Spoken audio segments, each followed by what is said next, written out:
meron ka na bang panghaplas na avocado seed? Let's go natural! So ito nga guys, ako'y napabili ng avocado at ako'y gagawa ng panghaplas at panghilot. Guys, at hati na po natin ang ating avocado. Siyempre, at pagkatapos natin kainin, kukunin natin itong ating buto. Ayan. At siyempre, meron tayong gagaran. Ayan. Ang cute ng gagaran ko guys. 3 inches lang siya. At siyempre, meron akong dito, yung empty bottle. Ayan. Wala pong laman yan. Yan po ang gagamitin natin. At siyempre, ang ating baby oil. Ayan guys. So, tara na. At umpisahan na natin. So, ayan. Narito na po yung ating buto ng avocado. At tinanggal po muna natin yung kanyang ito, yung cover niya. Ayan. So, ayan. Narito na po ang ating kudkuran. Ayan. So, ayan. Start na po natin. Kudkurin lang natin ng ganito. Ayan. Ayan siya guys, oh. Ayan. Pinong-pino. Guys. Ano? So, maliit na lang to. Tapon na natin kasi baka maano pa yung kamay natin. So, ngayon naman guys, lalagay natin dito sa ating empty bottle. Ayan. Lagay lang po natin. Ayan. Isang buto lang po. Marami na siya, oh. Ayan, oh.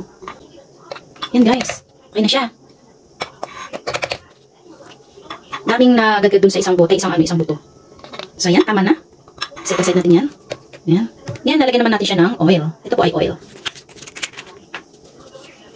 Mix po natin dito. Ating oil.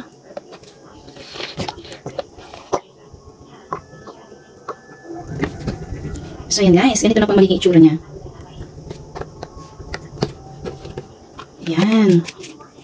Hintayin lang po natin na maibabad na muna yung ating oil sa ating grated na avocado seeds. Ayan. And then, pwede na po natin gamitin yan, panghaplas. Ayan. So, ayan nga pala guys, at dalawa po ang nagawa ko sa isang buto ng avocado. Pwede rin po pala kayong gumamit ng alcohol na pagbabara nitong ginadgad na buto ng avocado. Pero dahil malamig na nga po ngayon dito sa Hong Kong, kaya ang ginamit ko po ay oil. Maganda po ito panghaplas sa ating mga kati-kati sa skin, or masakit na kasukasuan, tuhod, ayan, panghilot sa ating mga likod, ayan. Mabisa po yan, guys. Diba? Kaya gumawa na rin po kayo.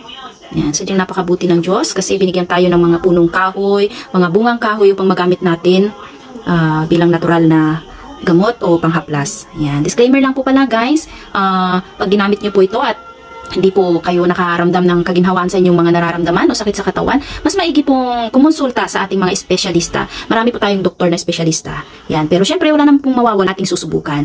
Ayan. So, pwede po natin subukan ito, guys. Ayan. Mga panghilot, panghaplas sa ating mga sakit-sakit ng katawan. Ayan, guys. So, ayan. Ibababad ko lang po. Ayan. Thank you for watching. Bye.